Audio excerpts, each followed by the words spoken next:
നമസ്കാരം. ആയൂർ ടു ഓയൂർ ന്യൂസിൻ്റെ ഒരു എക്സ്ക്ലൂസീവ് ന്യൂസിലേക്ക് നിങ്ങൾക്ക് ഏവർക്കും സ്വാഗതം. പ്രിയമുള്ളവരെ, ഇന്ന് എനിക്ക് പറയാനുള്ളത് മുദ്രാ ലോണുമായി ബന്ധപ്പെട്ടുള്ളൊരു വലിയ തട്ടിപ്പിൻ്റെ കഥയാണ്. സിബിൽ ആവശ്യമില്ല, ലോൺ തുക 2 ലക്ഷം എന്നൊക്കെ പറഞ്ഞിട്ട് നിരവധി ഫേസ്ബുക്ക് അതുപോലെ തന്നെ ഇൻസ്റ്റഗ്രാമുകളിലൊക്കെ ഇതുപോലെ പരസ്യങ്ങൾ വരുന്നുണ്ട്. ഈ പരസ്യത്തിൽ പെട്ടുപോയ കൊടുവള്ളി സ്വദേശിയായ ഒരു സഹോദരനാണ് ഇന്നിപ്പോൾ എന്നോട് ഫോണിൽ സംസാരിച്ചതിൻ്റെ റെക്കോർഡിംഗ് ഉൾപ്പെടെയുള്ള കാര്യങ്ങൾ ഞാൻ നിങ്ങളെ കേൾപ്പിക്കാൻ വേണ്ടിയിട്ടാണ് ഇങ്ങനെ ഒരു വീഡിയോ ചെയ്യുന്നത്. ആരും ഈ തട്ടിപ്പിൽ ഇരയാകരുത്. ഇവരുടെ വർത്തമാനവും കാര്യങ്ങളൊക്കെ കേട്ട് കഴിഞ്ഞാൽ ആരും ഈ തട്ടിപ്പിൽ ഇരയായി പോകും എന്ന് തന്നെയാണ് അദ്ദേഹം പറയുന്നത്. നമുക്ക് അദ്ദേഹത്തിൻ്റെ വാക്കുകളിലേക്ക് പോകാം. ഹലോ. നമസ്കാരം സാറേ. പറഞ്ഞോളൂ സാറേ, ഞാൻ ആ ഒരു മുദ്രാ ലോണുമായി ബന്ധപ്പെട്ടിട്ടുള്ള ഒരു വിഷയത്തിൽ നിങ്ങൾ അതിനകത്തൊരു കമൻറ്റ് ഇട്ടിരിക്കുന്നത്, അപ്പോൾ ആ ഫോൺ നമ്പർ കണ്ടിട്ട് ഞാൻ വിളിച്ചതാണ്. പറഞ്ഞോളൂ. ഞാനൊരു ഓൺലൈൻ മീഡിയയിലുള്ള ഒരാളാണ്. എൻ്റെ പേര് മുജീബ് എന്നാണ്. ഞാൻ ആയൂർ സ്വദേശിയാണ്.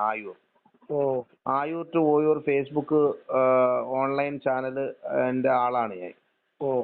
അപ്പോൾ ഇതിൻ്റെ വിശദമായ വിവരങ്ങളൊന്ന് പറയുകയാണെങ്കിൽ അതനുസരിച്ച് നമുക്കതിനൊരു വീഡിയോ ചെയ്യണം. കാര്യം ഇത് തട്ടിപ്പിൽ ആളുകൾ പെട്ടുപോകരുതല്ലോ. അതിന്റെ വിശദമായ വിവരം വേണമെങ്കിൽ അതിന്റെ പ്രൂഫും കാര്യങ്ങളൊക്കെ എൻ്റെ കയ്യിലുണ്ട്.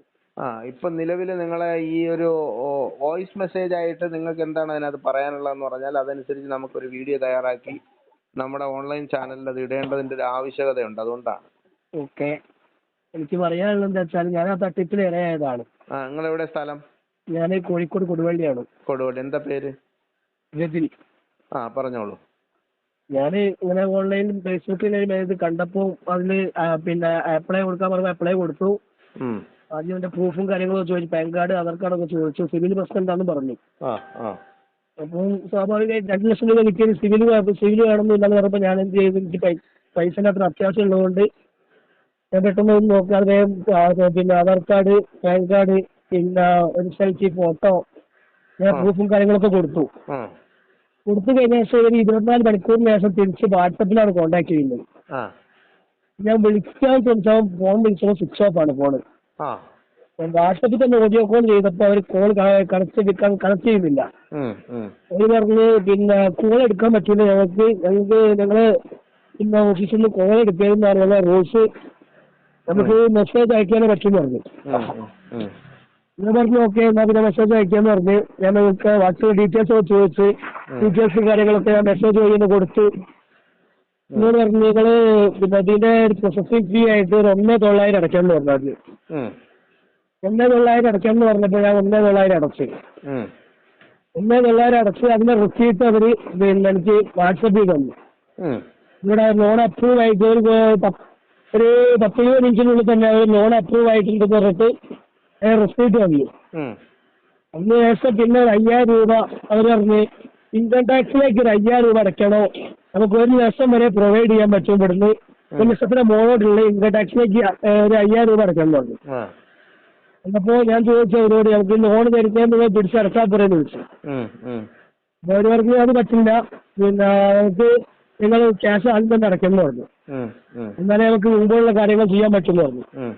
അങ്ങനെ വീണ്ടും 5,000 അടച്ചു. 5,000 അടച്ചതിന് ശേഷം പിന്നെ ഒരു പറഞ്ഞു നിങ്ങൾ വെയിറ്റ് ചെയ്ത് ഒരു 2 മണിക്കൂറുള്ളിൽ വിവരം തരാമെന്ന് പറഞ്ഞു. 2 മണിക്കൂർ കഴിഞ്ഞപ്പോൾ അവർ പറഞ്ഞു അവരുടെ ബാങ്കിന്റെ എന്തോ ഒരു ഫീ ഉണ്ട്, അതുകൊണ്ട് ബാങ്കിന് നിങ്ങൾ SBI എന്ന ബാങ്ക് വന്നപ്പോൾ ആ ബാങ്കിലേക്ക് പൈസ പോകുമ്പോൾ അതിനൊരു ഫീസ് അടയ്ക്കാനുണ്ട്, 2,500 രൂപ കൂടി അതിന് വേണമെന്ന് പറഞ്ഞു. അപ്പോൾ ഞാൻ ചോദിച്ചു നിങ്ങളൊന്ന് കോൺടാക്ട് ചെയ്യുന്നതെന്ന് ചോദിച്ചു. നേരത്തെ കേൾക്കുന്ന സ്ഥലം ഒന്നും അറിയുന്നില്ലല്ലോ. അങ്ങനെ ഞാൻ അവരോട് പറഞ്ഞു പിന്നെ നിങ്ങളൊന്ന് കോൺടാക്ട് ചെയ്യുമെന്ന് ചോദിച്ചു. എന്നോട് പറഞ്ഞു ഞങ്ങൾക്ക് അതിനുള്ള റൂൾസ് ഇല്ല, ഇവിടെ ഞങ്ങൾക്ക് കോൺടാക്ട് ചെയ്യാനുള്ള വാട്സപ്പിൽ കൂടെ മാത്രമേ ചെയ്യാൻ പറ്റൂ. പിന്നെ 2,500 രൂപ അടച്ചു കഴിഞ്ഞാൽ നിങ്ങൾക്ക് ലോണ് നാളെ രാവിലെ ആകുമ്പോഴേക്ക് അക്കൗണ്ട് ക്യാഷ് കയറി 36 മാസം കൊണ്ട് അടച്ചാൽ മതി എന്ന് പറഞ്ഞു. അപ്പോൾ ഓക്കെ എന്ന് ഞാൻ പറഞ്ഞ് 2,500 രൂപ അയച്ചു കൊടുത്തു. 2,500 അയച്ചു കൊടുത്തിട്ട് 2 ദിവസത്തേക്ക് ഇവർ റിപ്ലൈ ഒന്നും തരുന്നില്ല. പിന്നെ ഞാൻ വാട്സപ്പിൽ വോയിസ് കോൾ ഇങ്ങനെ ചെയ്തവരെ ഒരുപാട് ശല്യം ചെയ്തപ്പോൾ അവരെന്ത് ചെയ്തു, പിന്നെ കോൾ അറ്റൻഡ് ചെയ്തതിനോട് പറഞ്ഞു പിന്നെ നിങ്ങൾക്ക് എന്താ വേണ്ടതെന്ന് ചോദിച്ചു. അപ്പൊ ഞാൻ പറഞ്ഞു ഞാൻ തന്ന പൈസ തിരിച്ചു തരണം, ലോൺ എനിക്ക് വേണ്ടെന്ന് പറഞ്ഞു. തന്ന പൈസ തിരിച്ചു തരാൻ ഞങ്ങൾക്ക് ഇവിടെ പറ്റൂലെന്ന് പറഞ്ഞു. അപ്പൊ ഞാൻ പറഞ്ഞു അത് തമ്മിൽ നിയമ നടപടികൾക്ക് പോകുമെന്ന് പറഞ്ഞു. എന്നോട് പറഞ്ഞു ഞങ്ങൾക്ക് ഫോം അയച്ചു തരാം, അത് നിങ്ങൾ ഏതെങ്കിലും പ്രിന്റർ ഷോപ്പിൽ പോയിട്ട് പ്രിന്റ് എടുത്തിട്ട് അതിൽ ഫില്ല് ചെയ്തിട്ട് എനിക്ക് റിട്ടേൺ അയക്കാമെന്ന് പറഞ്ഞു. അതിന്റെ ഫോട്ടോ എടുത്ത് അയക്കണം പറഞ്ഞു. അങ്ങനെ അതിന് മുദ്രാ ലോണിന്റെ ഒരു ഫോം അയച്ചു തന്നു. ആ ഫോമൊക്കെ ഞാൻ ഫില്ല് ചെയ്ത് അവൻ ഫോട്ടോ അയച്ചു കൊടുത്ത് പിന്നെ ആ നമ്പർ അവർ ബ്ലോക്ക് ചെയ്തു. പിന്നെ ആ നമ്പറിലേക്ക് വേറെ ഏത് നമ്പറിൽ വെച്ചിട്ട് കിട്ടുന്നില്ല. നിലവിലിപ്പോ എത്ര രൂപ ഇതിനു വേണ്ടി നഷ്ടപ്പെടുത്തി? അത് 10,000 രൂപ നഷ്ടപ്പെടുത്തി. 10,000 രൂപ നഷ്ടപ്പെടുത്തിയിട്ടുണ്ട്. അപ്പൊ ഇത് തട്ടിപ്പാണെന്ന് ആദ്യം തോന്നിയതേ ഇല്ല? ആദ്യം തോന്നിയതല്ല. അവർ സംസാരവും വാട്സപ്പിലുള്ള പിന്നെ മെസ്സേജും ഇതൊക്കെ വളരെ നീറ്റായിട്ടാണ്. ഇല്ല, മലയാളത്തിലാണോ ഇത് മലയാളത്തിലാണ് സംസാരിക്കുന്നത്? അത് നമുക്കിപ്പോ നിലവില് നമ്മള് കോള് ചെയ്യുമ്പോ മലയാളത്തിൽ തന്നെയാണോ റിപ്ലൈ വരുന്നത്, അതോ നമ്മൾ മലയാളത്തിൽ തന്നെ റിപ്ലൈ വരുന്നത്?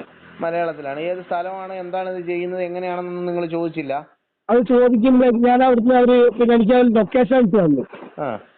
ലൊക്കേഷൻ ഇട്ട് തന്നപ്പോ ഞാൻ ഇത് ലൊക്കേഷൻ ചെക്ക് ചെയ്ത് നോക്കുക. തമിഴ്നാട്ടില് കോയമ്പത്തൂർ കഴിഞ്ഞ എവിടെയാണ് ഈ ലൊക്കേഷൻ വരുന്നത് നമ്പർ കഴിച്ചപ്പോ. അപ്പൊ മലയാളികൾ തന്നെ തമിഴ്നാട്ടിൽ പോയി ഇരുന്നോണ്ടാണ് ഈ പരിപാടികൾ നടത്തുന്നത്? അതെ, മലയാളികൾ അവിടെ ചെന്നാണ് ചെയ്യുന്നത്. അപ്പൊ ലൊക്കേഷൻ നിങ്ങൾ നോക്കി?